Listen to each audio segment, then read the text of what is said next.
Alright, I've got another Muse Kits here. You guys know the drill. It's a art subscription box. We're gonna open it up. We're gonna find out what mystery art supplies are in here today. We're gonna do some sketching or whatever. Who knows what'll be in this box. We're gonna do something with the supplies in this box and make some cool art. Let's not dilly-dally around. I just want to open this up and see what's inside here. You're very pretty, but I need you to get out of here so I can see this box. Looks so nice. Let's open it up and see what's in here. Do I have a zine? Ooh, I see a sticker. That looks really pretty. Hang on, let's take a minute to look at this. Ooh, that's really pretty. I like this sticker. I really like the bright colors with the blues and the pinks. That is really pretty. I wonder if that's gonna be our color palette for the month.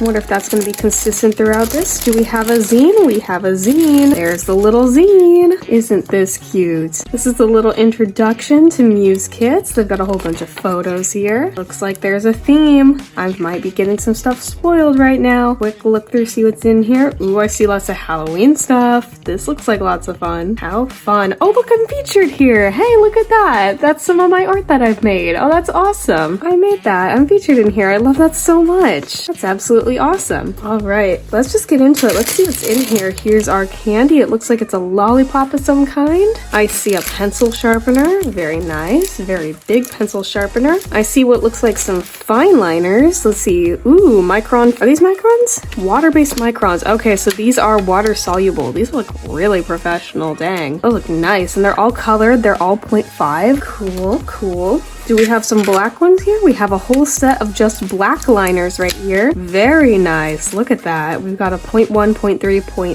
0.8. We have a 2 and a brush. I love brush liners. I'm excited about this. This is feeling very Inktobery, and we're right in the middle of Inktober right now as I film this, so this is quite cool. Looks like we have some metallic markers. Water-based metallic markers. That looks really cool. That's fascinating. That's gonna be cool to check out. Ooh, I really hope I can see what the metallic purple looks like. That's gonna be fun. Then we have a little pencil case here. I don't think there's anything in here. Doesn't look like it. Just looks like it's a little felt pencil case. Set that over here because I'm running out of space. We have some Strathmore toned mixed media paper. Ooh, that's thick. That is some really chunky paper. That is extremely thick. That feels nice. I'm used to using Strathmore toned tan paper. It's one of my favorite paper types to use, but I have never seen it this thick before. That is wonderful. Ooh, that's gonna be really fun to work with. And then we have some Faber-Castell colored pencils. It says they're called 12 Gold Faber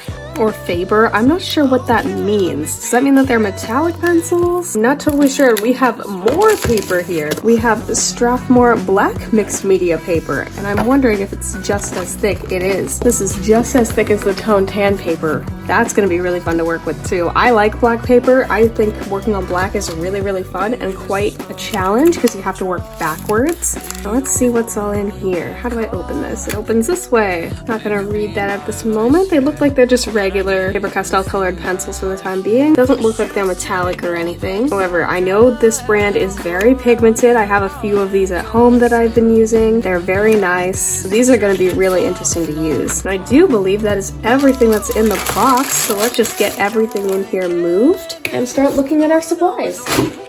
Okay, we have a lot of supplies to get to, so I think the very first thing that we're going to be doing today is doing some swatching. I haven't done some swatching in a video for quite a while. I know swatching tends to take a little bit, so I'm going to try to speed through it today. I'm going to be swatching both papers because different materials show up differently on different papers, especially with the colored fine liners. Especially with these colored fine liners, I really want to test to see how they show up on this in comparison to this. I highly doubt these will show up on the black unless they're extremely opaque, which I'm not too sure about, so it's important to test your materials on both just to see how they look. Let's get ourselves situated, get our materials out. I think I'm going to start with just the toned tan first. That's the one I'm most familiar with. It's the one I like the most. We're going to see how it all looks. We're just going to use this for swatching. I think I'm going to start with just the black liners. They're the simplest and the easiest to work with, and I could use them for writing out everything else. Tober, Muse Kits, swatch sheet. Here's our Micron 01. This is the smallest size we are given. It looks pretty good. I like the way it feels in my hand. That's the 0.1. Now we're going to see how the 0.3 works. 0.3 is usually my preferred size.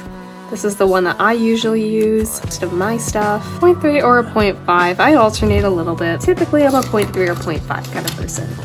We have our 0.5 right here. Except of course in the case of the brush pen, which I use basically all the time, I can do essentially anything with a brush pen. I absolutely love brush pens.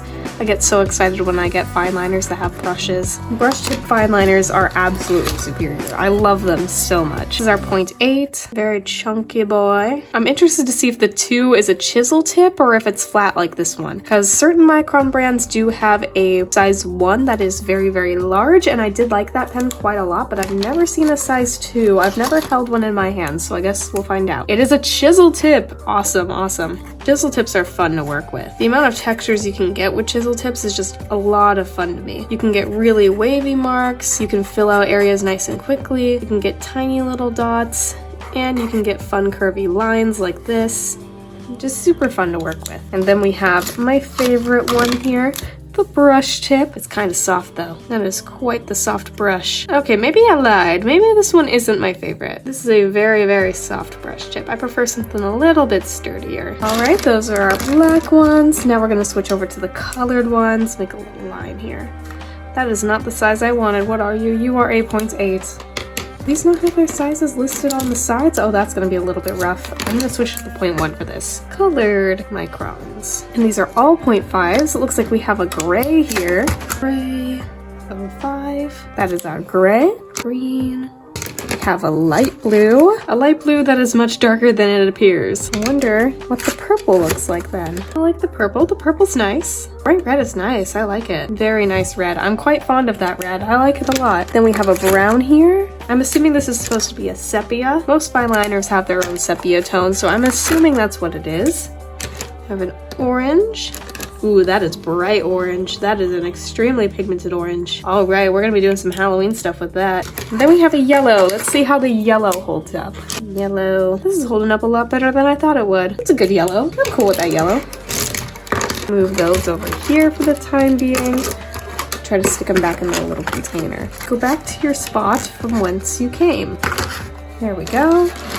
Then we're gonna move into the Faber-Castell colored pencils. See how these look. Start with just standard black. The one thing I'm not a huge fan of with these is that they don't blend quite as well as Prismacolor do. I'm a Prismacolor girl. I like my Prismacolor pencils because they're extremely waxy. These aren't as waxy as Prismacolors are, so it may be a little bit difficult for me to adjust, but I'm willing to try new things, see how they work. Ooh, we have a very nice dark brown here. I like that one a lot. It lays very smoothly on top of the tone tan paper too. I like that.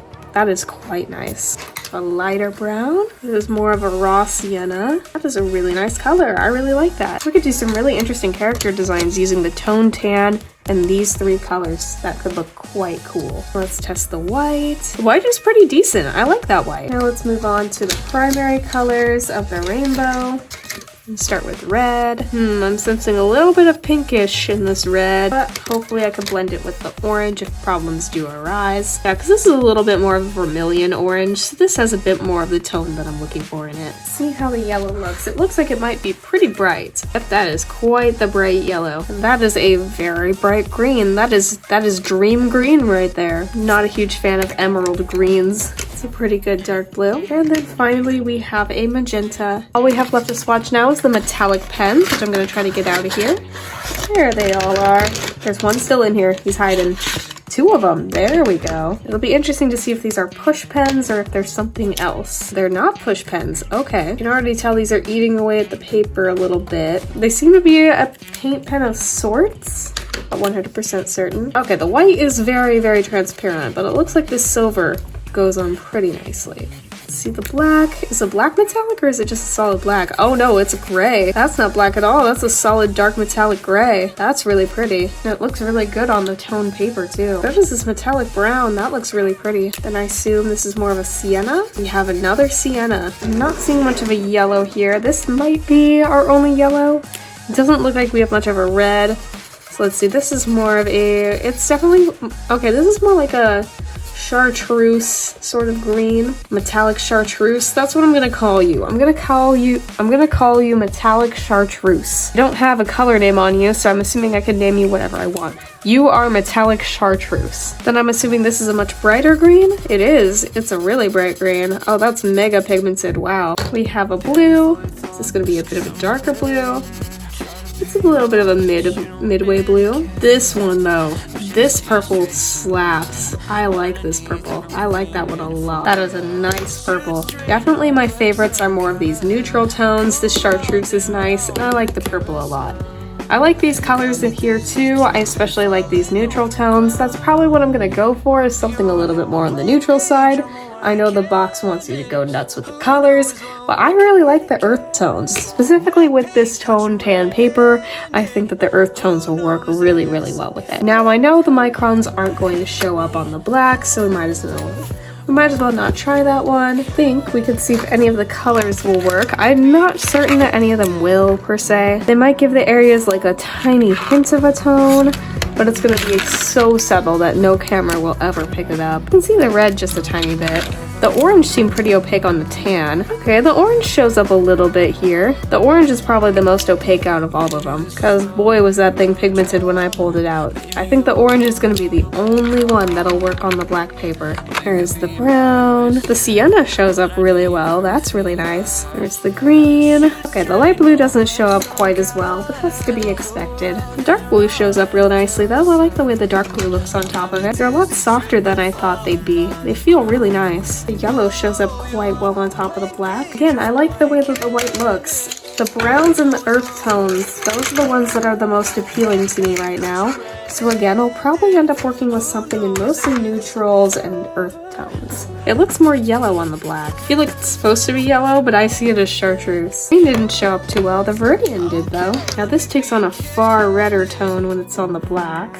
Those are all the supplies. We have them all swatched now. We can see what looks good on what. So I think I'm gonna focus on just coming up with ideas now. I think I'm mostly gonna center around this earthy, more neutral style palettes. I definitely want to work with line work, especially on this paper, because we're given so many fine liners. I think it'd be fun to really work with line art and shapes for that. This will probably do something a lot more poppy with colors and be of more of a hip-hop aesthetic. I think there's a lot that we could do that are totally different from each other with these two pieces. It's going to take a little bit of sketching around, messing around, see what I can do, come up with some ideas that I like. I already have an idea for this one based off of some stuff that I drew recently, so I'm going to play around with that idea for a little bit as well, which you'll see in just a couple moments.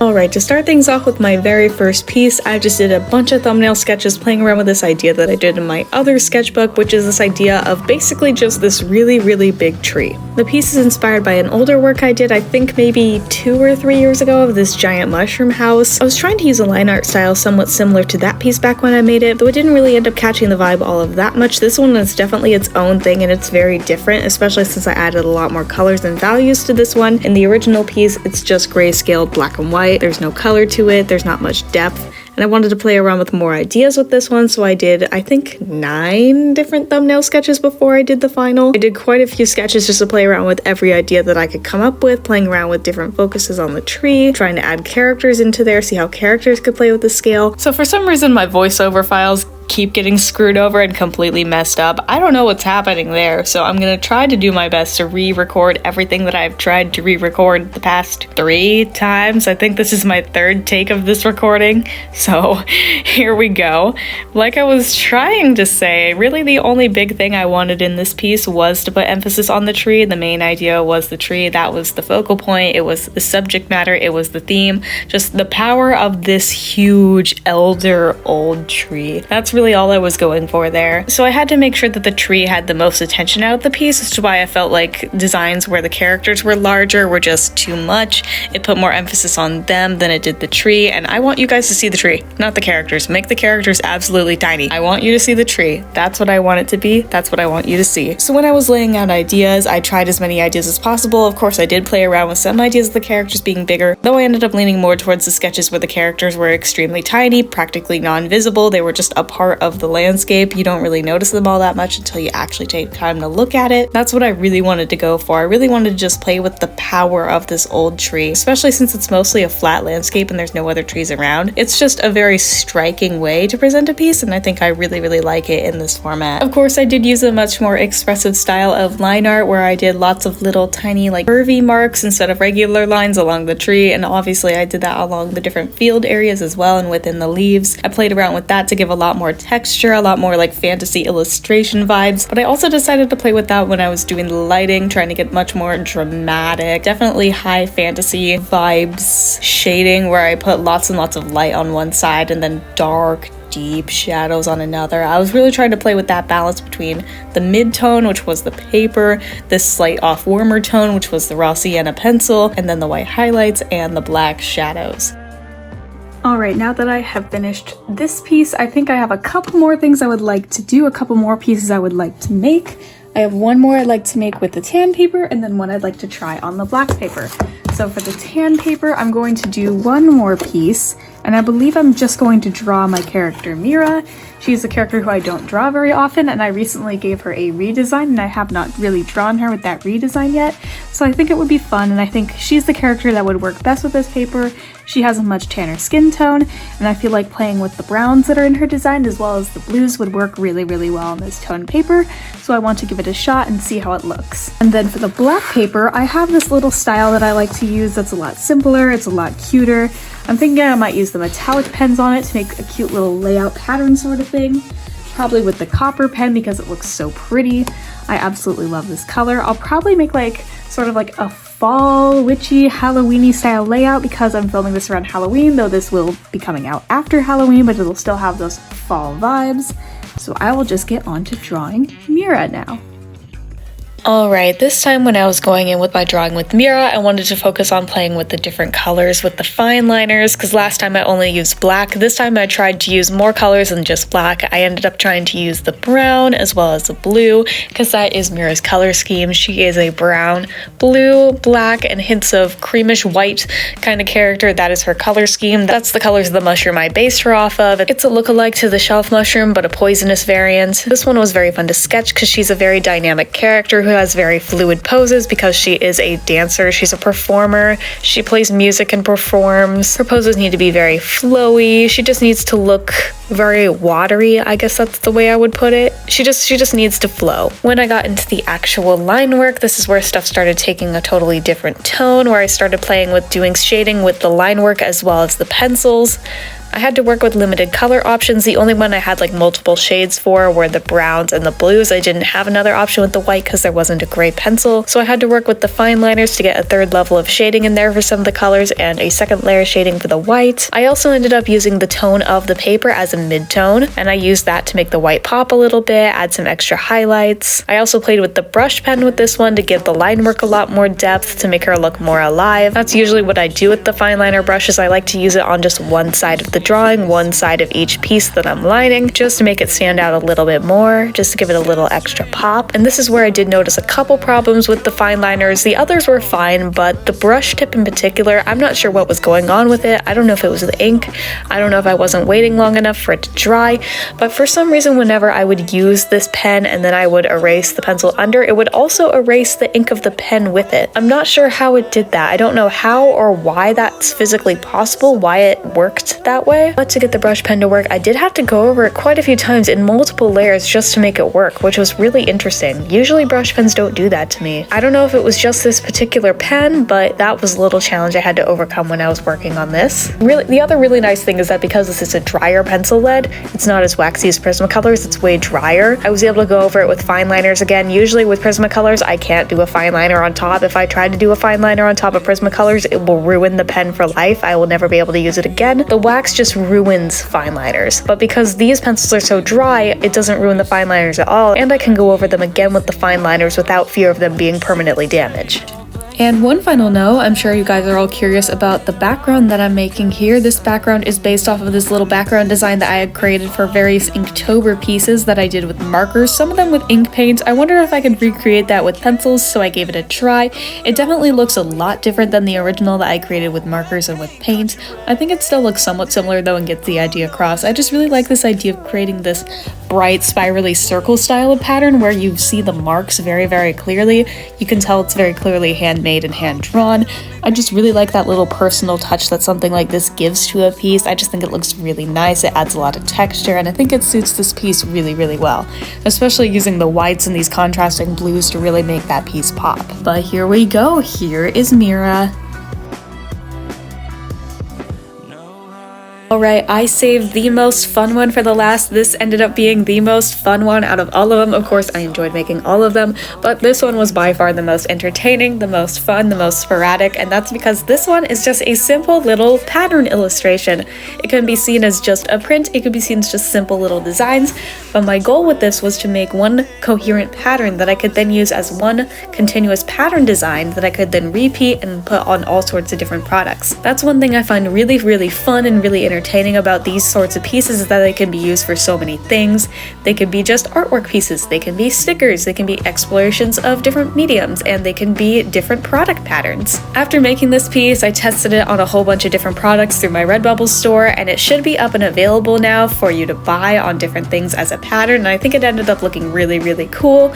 I decided to use the gold marker for this and make a black and gold pattern, though I did end up editing it in Photoshop and making it also available in bright green, purple, and red, just to emphasize those Halloween vibes. This is just one big Halloween pattern sort of piece. It has some witchy vibes, it has some not so much Halloween stuff in there that is just more witchy. Like we have the little teacup with the witch's brew, we have a little snail, we have some mushrooms, we have some witch's herbs, we have moons, we have some little potions, we have a black cat. It's a Halloweeny witchy piece. It's just very, very cute.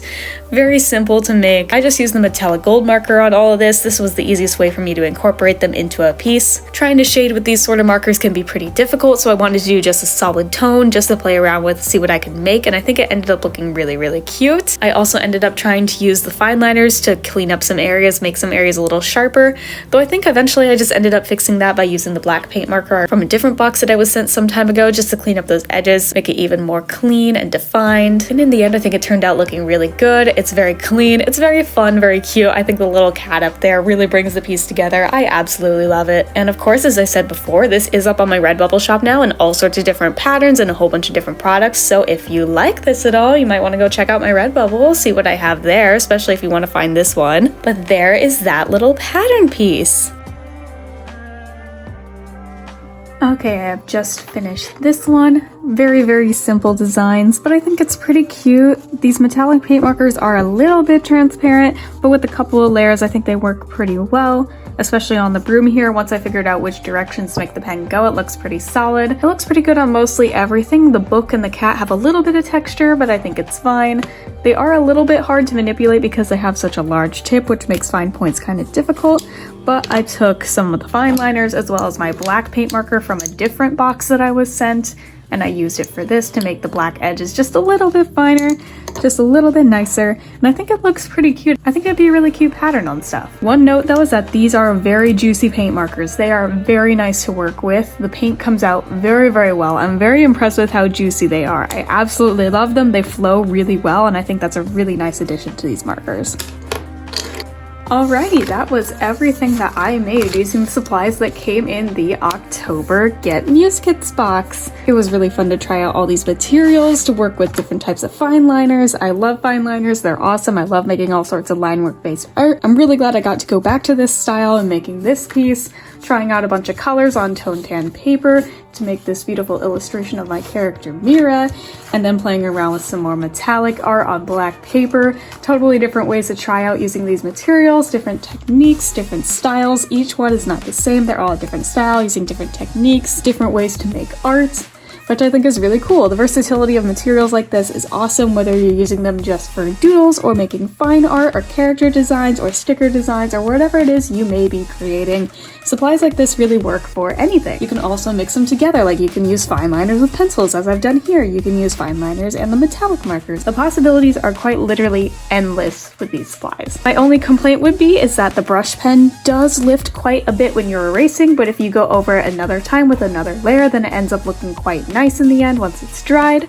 That is my only complaint, but other than that, I absolutely love all the materials in this box. It was really fun to try fine liner and pencil again. It's something I have not done for a really long time. It was really interesting to play around with that again and make some art that I'm really proud of with it. That is going to be it for this video. You're going to be seeing a lot more content from me here on my YouTube channel because I have quite a few videos to film. I'm going to be filming an Inktober walkthrough that's going to be coming up real short. I'm also going to be filming a sketchbook flip through because I recently finished my latest sketchbook and I'm going to be starting a new one soon. So be on the lookout for that. that, along with a couple other collabs that I have not announced yet. A lot of fun stuff is coming, and I hope you're looking forward to seeing that. I'll probably put all 3 of these up in my Redbubble shop, and you can always support me there. And if you have already supported me, thank you so much. It does mean a lot, and it goes a long way in helping me keep doing this, keep doing art, keep making these awesome things. Hope you enjoyed watching the process of me making all these, even though it wasn't as much live coverage as usual. Usually I do live stuff, but I've been doing a lot more voiceovers lately. It's just a lot easier for me. As always, you can like, comment, and subscribe if you feel so inclined. And as always, I'll see you all